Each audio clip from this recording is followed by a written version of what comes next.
So before we get started, check out the following links in the description box below as highlighted in the image shown. So you'll be able to get our past papers, our link to our official website, link to accreditations, our link to donation page, and contact details in the description. So once you'll be watching a certain video of any lesson or of any past paper, you'll be able to get all these links, and you can be able to get to download past papers, to reach to our official website. You'll be able to see links to our accreditations so that you can see which authorities have accredited us. You'll be able to reach to our donation page as well as our contact details. Welcome back. Still on Principles of Economics, past paper, December 2023. And we are now at question number 5. Part A. Question number 5 here. Part A reads, list 5 factors that might lead to leftward shift in the optimal point of a firm. This is reduced production. What could cause a reduction in production of commodities in a firm? And here, so a leftward shift in the optimal point of a firm typically indicates a reduction in the firm's production levels or a decrease in its profit maximizing output. And here are the factors. Factor 1 is increase in production costs. Higher cost of inputs, for example labor and raw materials, can reduce the firm's profitability, leading to a decrease in optimal level of output. The firm might produce less to manage higher costs. So this a left shift is, let's say this is our original curve, and a left shift occurs there. This is quantity and this is cost. So increase in production costs. Another factor is decrease in demand.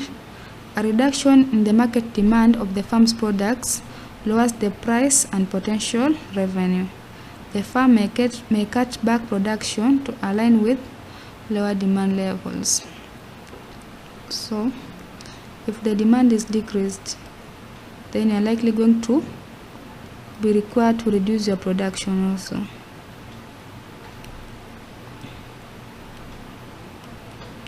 To align with the demand levels.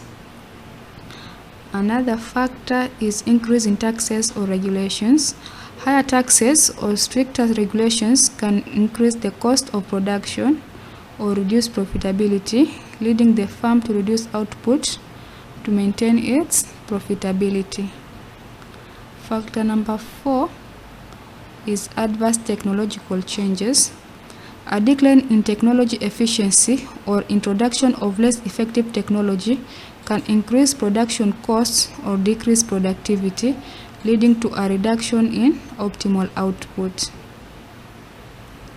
Factor number 5 is increased competition.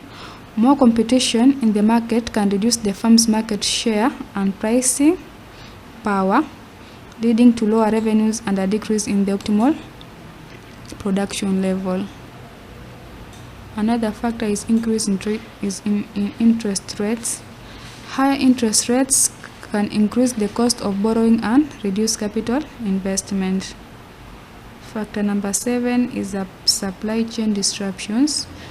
Disruption in the supply chain, such as delays or shortages of key inputs, can limit the firm's ability to produce goods efficiently, leading to a reduction in output.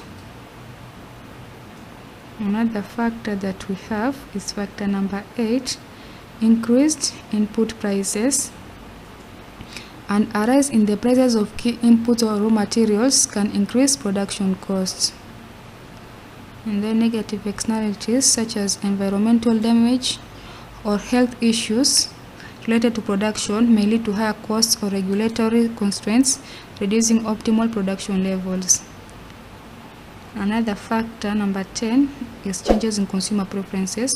A shift in consumer preferences away from the farm's products can reduce demand and revenue, prompting a reduction in production to match the lower market demand.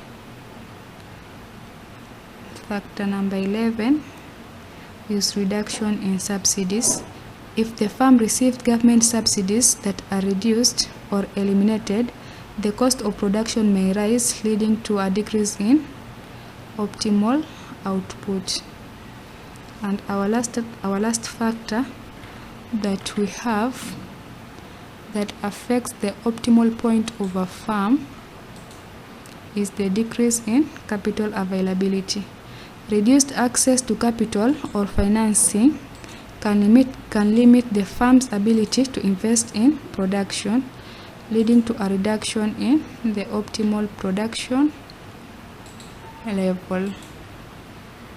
We go to part B, which reads, analyze 3 limitations of the marginal productivity theory of interest rate determination. Analyze 3 limitations of marginal productivity theory of interest rate determination. And it says, according to this theory, interest rate adjust to ensure that the return on investment is equal to marginal productivity of capital. So it adjusts to ensure that the return on investment, ROI, is equal to the marginal productivity of capital. And here are the limitations. It assumes perfect competition. This is the first limitation.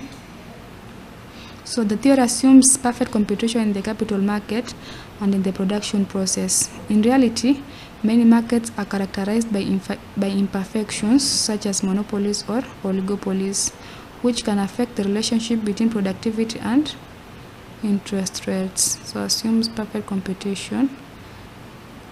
Limitation 2 is it ignores financial market factors.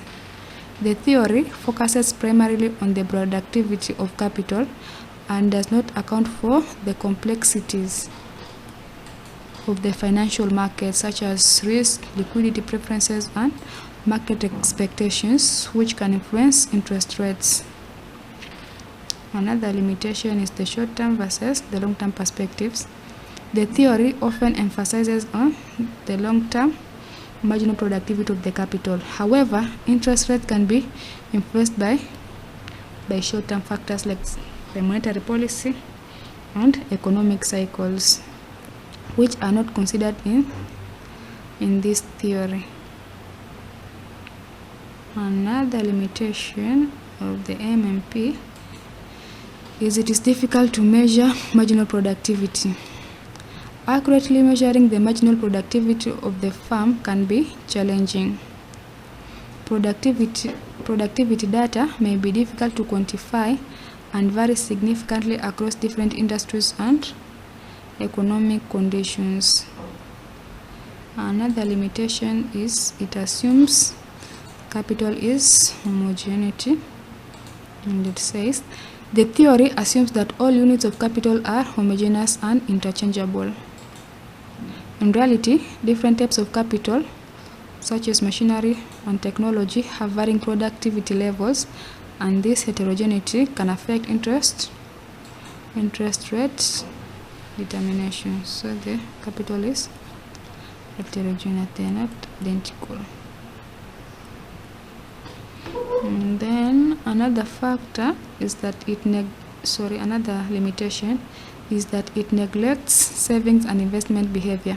The theory does not fully consider how individual and institutional savings and investment behavior influences interest rates. Limitation number 7 is external economic factors. The theory does not account external economic factors such as fiscal policies, international trade, and global financial markets, which can impact interest rates independently of the marginal productivity of capital. And it ignores inflation and expectations.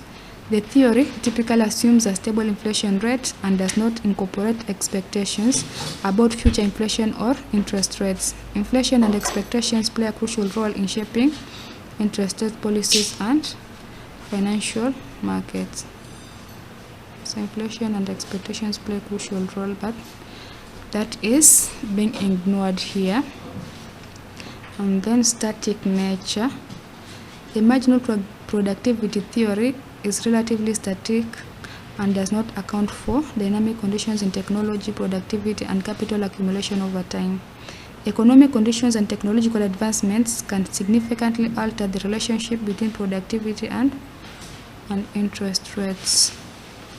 And number 10, our limit number 10 is exclusion of risk premiums. The theory does not consider risk premiums that investors require for bearing uncertainty and risk. Interest rates in real markets include compensation for risk, which is not addressed by the theory. That is part B of question 5, the limitations of the marginal productivity theory of interest rate. Now, part C, we are required to outline the disadvantages of mobility of labor in an economy. Mobility is the movement of labor from one point or location to another. So, what are the disadvantages of moving labor from one location to another? Let's see that. So, our first disadvantage is skill mismatch. Increased labor mobility can lead to skill mismatch if workers move to positions or industries where their skills are not fully utilized, underutilization of your skills. This can result in underemployment and inefficiencies in the labor market. And then there's loss of local knowledge. When workers move away from their local communities, the area may lose valuable local knowledge and expertise. This can impact the development and efficiency of local businesses and industries. So, loss of valuable local knowledge and expertise. Another limitation or disadvantage is economic disparities. High mobility can lead to economic disparities between regions. While some areas may experience an influx of skilled workers, others may face shortages, leading to uneven economic development and increase in regional inequality.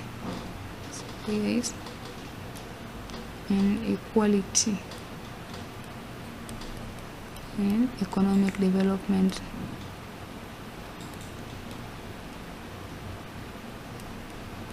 Some may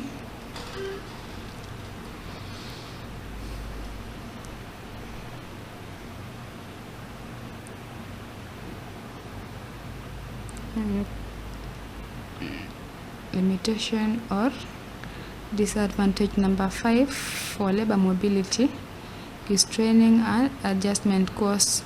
Moving to new jobs or industries may require additional training or adaptation.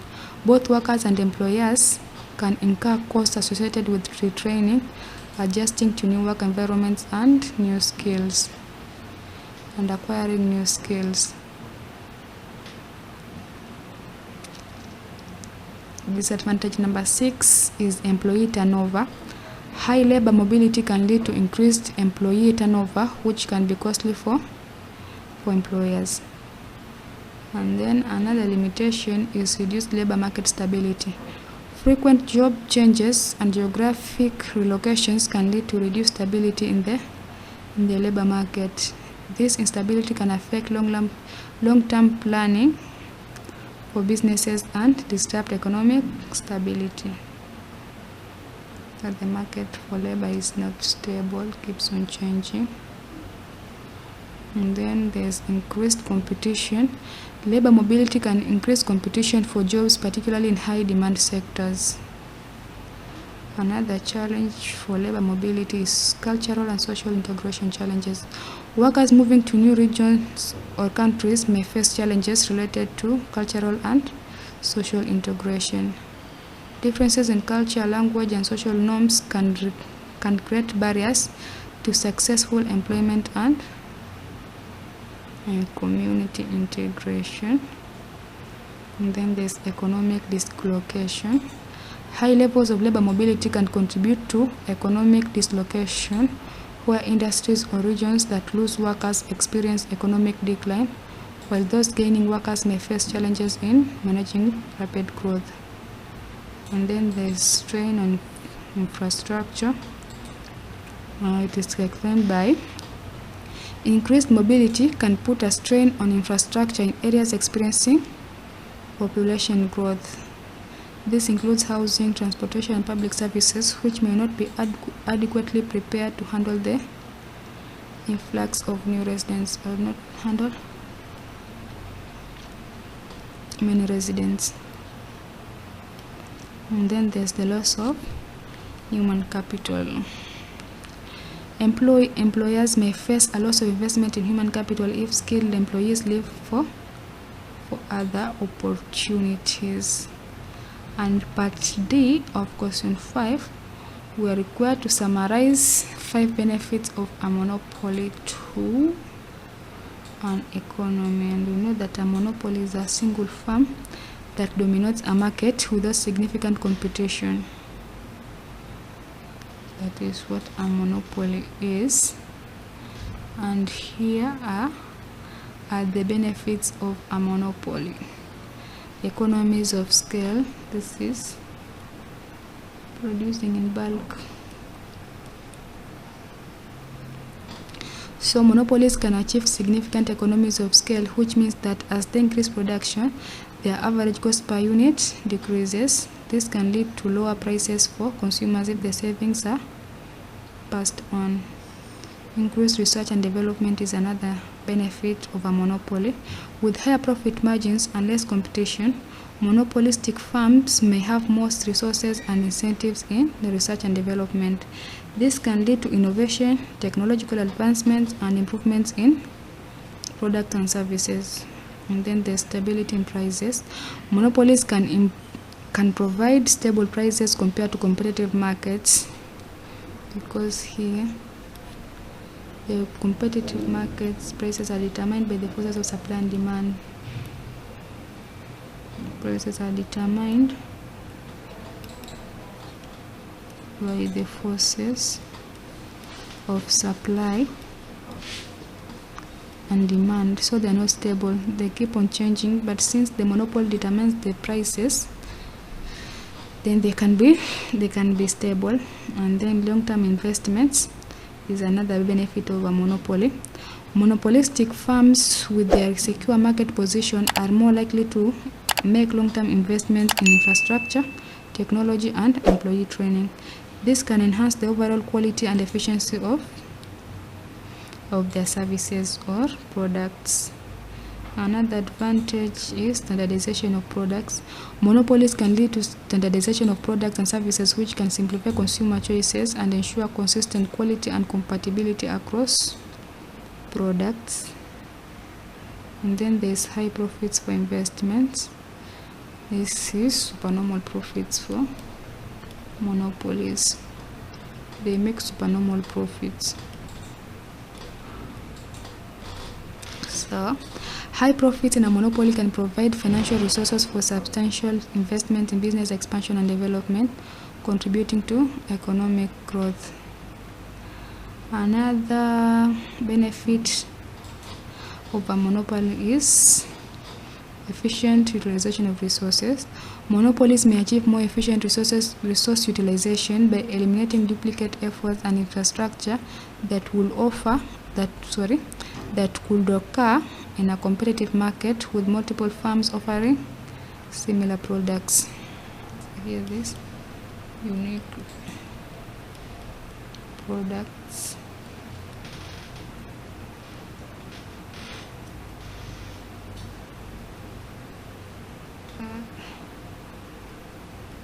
Identical.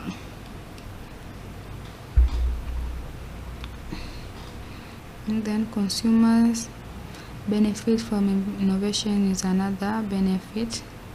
Consumers benefit from innovations. Innovation driven by monopolies' ability to invest in research and development can lead to new and improved products, technologies, and services, potentially benefiting consumers in the long run. And then there's another benefit is the potential for universal service. That is, in certain industries like utilities, a monopoly can ensure universal service availability, including in less profitable or underdeserved areas which might not be feasible in a competitive market.